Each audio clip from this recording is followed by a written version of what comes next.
Even before the student protests that had led to the fall of the Sheikh Hasina government, Bangladesh's economy was teetering on the brink of an economic disaster.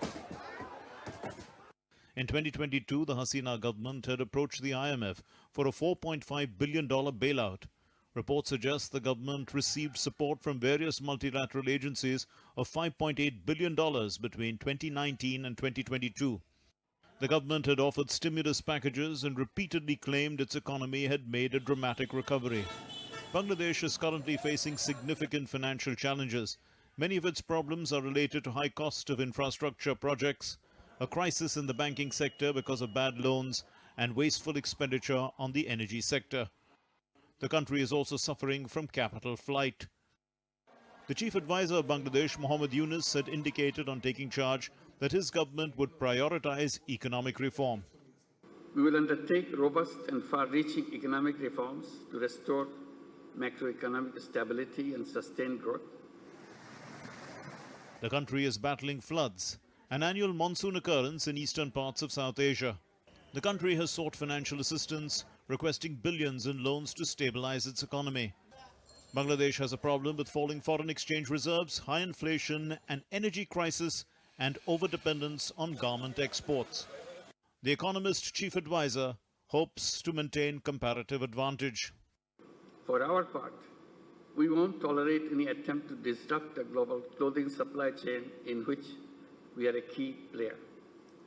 Loans come with a cost, and the government would need to implement austerity measures for the international support to become viable.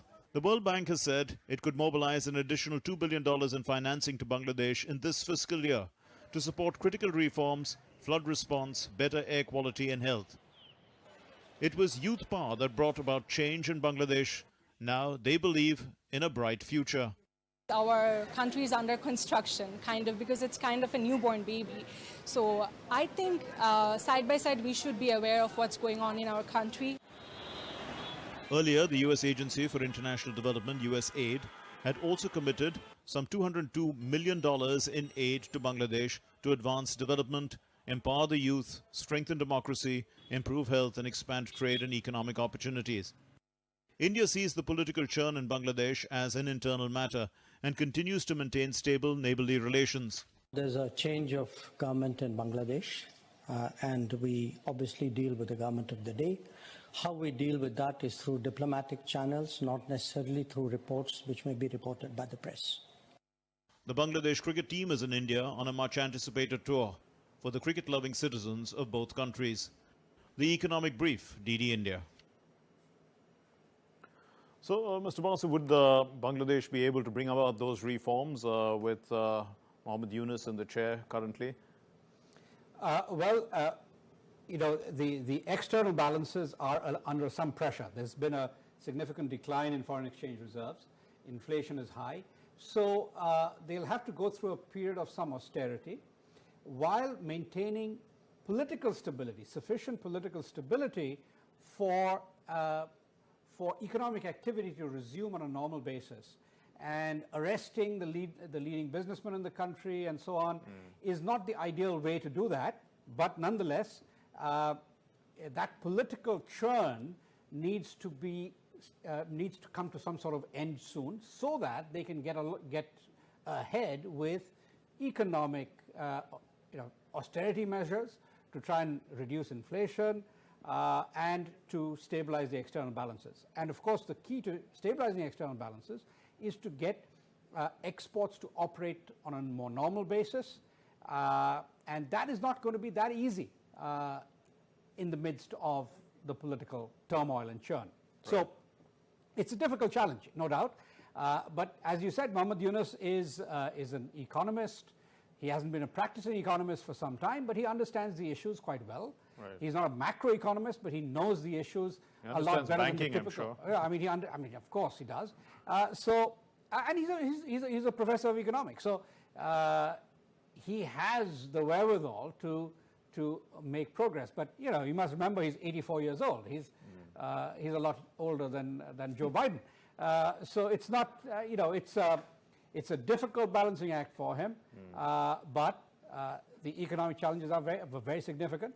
And I think establishing a friendlier relationship with the neighbor Absolutely. is a key aspect that he is not addressing at all. Unfortunately, that too needs to be addressed. And India has said that, of course, the relationship is first with the people of Bangladesh, and we've had good relations with the people of Bangladesh and the youth, because it's a young country, much like ours. We heard there the girl talking about how she has hopes for her country. The U.S. aid seems to be suggesting that they want to empower the youth as well as democracy. How do you view this as an outsider or somebody who's analyzing Bangladesh? Well, you see, USAID has promised $202 million. That's really a small amount in current circumstances. The $2 billion pledged by the World Bank, it's not clear that that is new money. Most likely it is existing programs that will continue.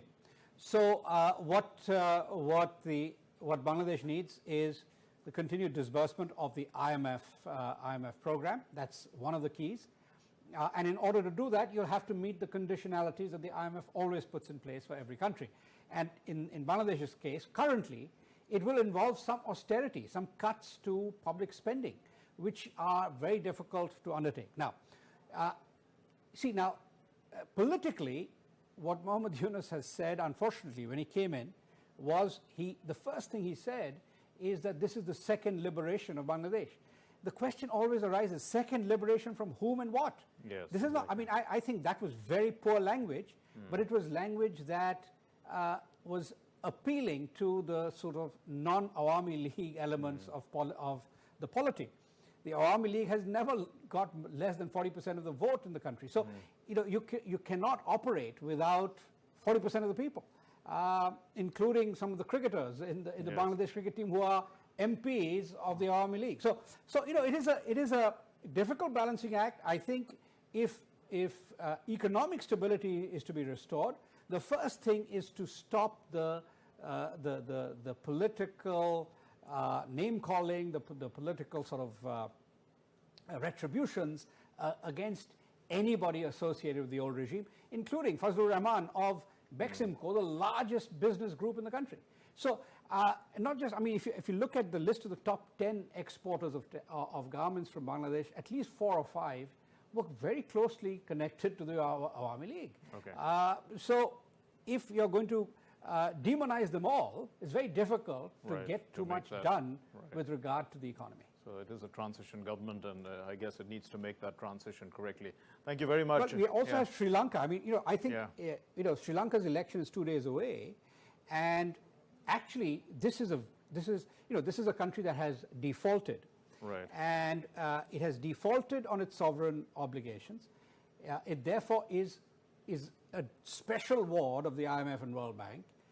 And unfortunately, at the moment, a candidate who is basically from the JVP, the Janata Vimukti Peramuna, the leftist communist party of Sri Lanka, is in the lead in the polls. So we have potential trouble in the south as well.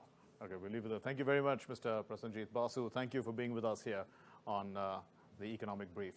Moving on.